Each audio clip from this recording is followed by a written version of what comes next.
आओ बच्चों, आज हम लोग स्टार्ट करते हैं एक्सरसाइज 5.2 है। एनसीईआरटी मैथ क्लास 10th है, उसका इंट्रोडक्शन पार्ट हम लोग करेंगे। ये चैप्टर 5 है अर्थमेटिक प्रोग्रेशन, तो उसका एक्सरसाइज 5.2 में 5.2 में क्या है, basically nth term of an AP के बारे में बताना है आपको कि किसी भी एपी का लास्ट वाला टर्म उसको एन और एल से इंडिकेट करते हैं, और कुछ विशेष वगैरह इसमें नहीं। तो चलिए हम लोग बेसिक आगे बढ़ते हैं। देखिए, तो एपी में हम लोग क्या देखा था, टर्म देखा था उसका, ठीक है ना। तो वैसी एक टर्म हमने लेट किया है, let A1 A2 A3 dash dash dash B N A P. ये ए पी में हमने मान लिया। हुज फर्स्ट टर्म ए, जिसका पहला टर्म क्या है, ए, ये रहा first term A, is A1 first term, sorry ध्यान रखिएगा, A1 is A and the common difference D. Common difference दो कंटिन्यूस टर्म का डिफरेंस होता है, जिसमें सक्सेसिव से प्रीडिसेस वाले को घटाते हैं, सक्सेसिव टर्म से प्रीडिसेस टर्म्स को घटाते हैं, मतलब अगले टर्म से पिछले टर्म को माइनस करते हैं, तो आपका कॉमन डिफरेंस निकलता है। ठीक है, ये बेसिक चीज़ है। चलिए तो थोड़ा सा आगे हम लोग इसको एक्सप्लेन करते हैं कि एन तक हम लोग को कैसे रिप्रेजेंट किया जाए इसको, और वहाँ तक पहुँचा जाए। देखिए, तो हम लोग ने अभी यहाँ फर्स्ट टर्म लिया। देखिए फर्स्ट टर्म, तो एज इट इज़ आप चाहे तो लिख सकते हैं। देखिए फर्स्ट टर्म हमने A1 लिया है, A1 को एज इट इज़ ए हम लोग लेट करते थे, एपी में जो मानते थे, और नेक्स्ट जो भी टर्म रहेगा उसमें डी, ये आपके पास कॉमन डिफरेंस डी ऐड होता जाएगा। तो बेसिक चीज़ आप लोगों को थोड़ा सा ध्यान रखना है। देखिए फर्स्ट टर्म जो है A1, उसको हमने ए लेट किया है, और कॉमन डिफरेंस है, ध्यान रखिएगा, ये जो कॉमन डिफरेंस है इसको डी। तो कॉमन डिफरेंस पहले वाले टर्म में ऐड होता चला जाता है, और कुछ विशेष वगैरह इसमें आपके पास नहीं है जो कुछ प्रॉब्लम क्रिएट करेगा। देखिए, तो आगे हम लोग वैसे बढ़ते हैं। ये फर्स्ट टर्म A1 ए। अब सेकेंड टर्म की बात हम लोग करते हैं। सेकेंड टर्म, तो सेकेंड टर्म में आप लोग देखेंगे कि इसको हम लोग लिखते हैं A2। ठीक, A2 मीन्स क्या हो गया कि पहला वाला टर्म आएगा A1 और प्लस उसमें डी रहेगा। A1 को एज इट इज़ हमने क्या लिखा है, ए। यहाँ देखिए फर्स्ट टर्म को हमने ए लेट किया है, और डी तो कॉमन डिफरेंस आपके पास रहेगा, तो हम लोग एज इट इज़ लिख सकते हैं। सिमिलरली इसको हम लोग चाहे तो इस रूप में भी इंडिकेट कर सकते हैं, ए प्लस डी वन टाइम से, अगर टू में से वन लेस करे, टू माइनस वन और डी पुट कर दे, तो सेकंड टर्म हम इंडिकेट करते हैं। यानी इन दोनों टर्म में कोई डिफरेंसेज नहीं, टू माइनस वन तो वन डी, तो A plus D as it is आया।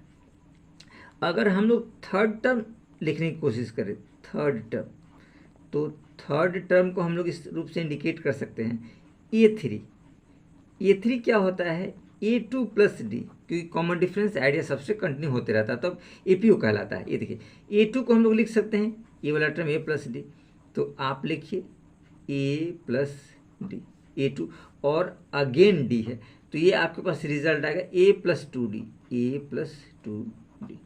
As it is. ठीक, इस A प्लस टू डी को हम लोग एज इट इज लिख सकते हैं A plus three minus one D. देखिए 3 माइनस वन डी, 2D आएगा। ठीक है, तो ये आपका थर्ड टर्म रहा है। एज इट इज हम लोग अगर फोर्थ टर्म की बात करें, फोर्थ टर्म, तो हमारे पास क्या आएगा, A4, यानी A3 प्लस डी, तीसरा टर्म आपके पास ये देखिए, ये रिजल्ट है A प्लस टू डी। इसे भी लेस करेंगे तो ये रिजल्ट आएगा, यानी हम लोग लिख सकते हैं A प्लस टू डी और प्लस डी। तो हमारे पास क्या है, A प्लस थ्री डी। इसको लिखा जा सकता है A plus 4 minus one D, इस रूप में एज इट इज आप इसको लिख सकते हैं। अब ये कंटिन्यू, ये टर्म आपका आगे प्रोसीड करता चला जाएगा, ठीक है ना। अब सपोज कीजिए कंटिन्यू ये टर्म आपका रहेगा, ठीक है, और ये टर्म फोर्थ नहीं एनेथ टर्म कहलाएगा, ये एनेथ टर्म, क्योंकि एनेथ टर्म के लिए हमको निकालना है। तो एज इट इज़ हम लोग ए एन लिख सकते हैं, और इसी फॉर्मेट में हम उसे बैठाते हैं तो a plus n minus 1d, चूँकि 4 माइनस 1 क्या है, ये टर्म को दर्शाता है, फोर्थ टर्म। यहाँ हमारे पास nth टर्म है तो n माइनस 1d। तो ये फाइनल आपके पास रिजल्ट रहा, an का एक फॉर्मूला हम लोग को तैयार हो गया। तो आपने देखा nth टर्म के लिए formula a plus n minus 1d, जहाँ पर a फर्स्ट टर्म इंडिकेट करेगा, d आपको कॉमन डिफरेंस बता रहा है, और an nth टर्म बता रहा है, यह लास्ट टर्म। ठीक है, an ये l के बराबर भी होता है। देखिए, तो हम लोग इसे लिख सकते हैं एज इट इज। देखिए,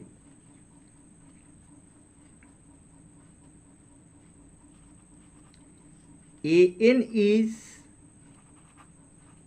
also called the general form, the general term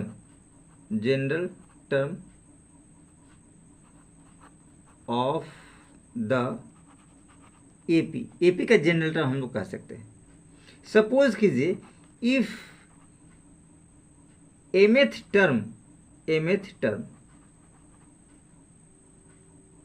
term are in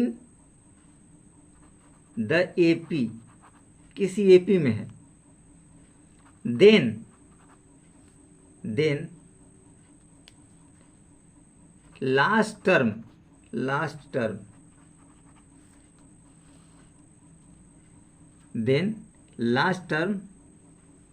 is AM। चूंकि इसका टर्म जो है mth है, इसलिए AM आएगा।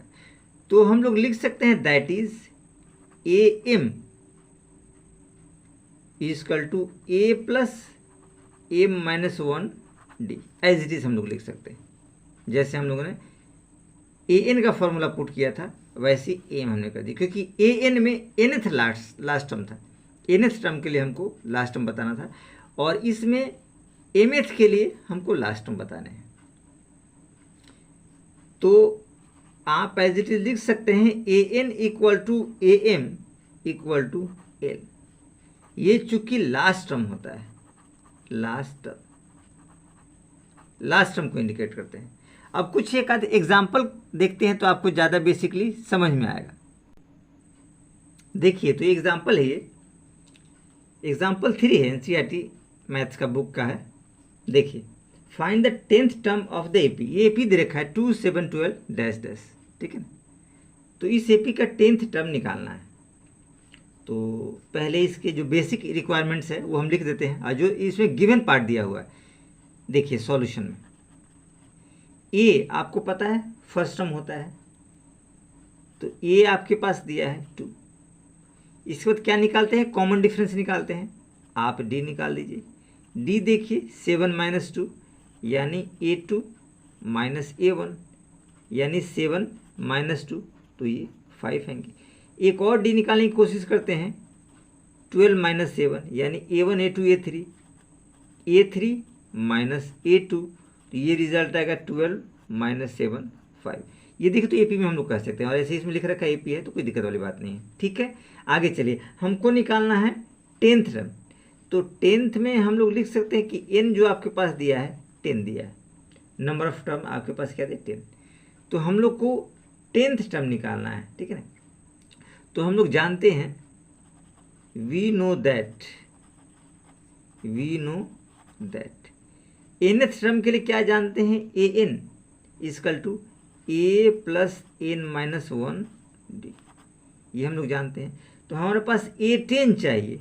10 टर्म के लिए क्या होगा, ये हमारे पास क्या रिजल्ट है 2 लिखिए। n 10 है तो 10 माइनस 1 और d आपके पास 5 है, 5। क्या रिजल्ट आएगा, 2 प्लस 9 इंटू 5, यानी रिजल्ट आएगा 2 प्लस 45 यानी कि 47। ये हमारे पास आंसर है। तो हमारे पास 10th टर्म क्या है, 47 आया। तो कुछ विशेष इसमें भी नहीं था कि आपको प्रॉब्लम क्रिएट करेगा, बस दिमाग को आपको कॉन्सेंट्रेट रखना है, और कुछ विशेष चीज़ नहीं है। देखिए तो नेक्स्ट एग्जाम्पल की तरफ बढ़ते हैं। एग्जाम्पल नंबर 4 है। देखिए क्या कहता है, which term of the AP, ये एपी दे रखा है 21, 18, 15 डैश डैश डैश, ठीक है ना, ये घटते टर्म में दे रखा है। इज 81, मतलब 81 इसका कौन सा टर्म है आपको बताना है, एन निकालना है।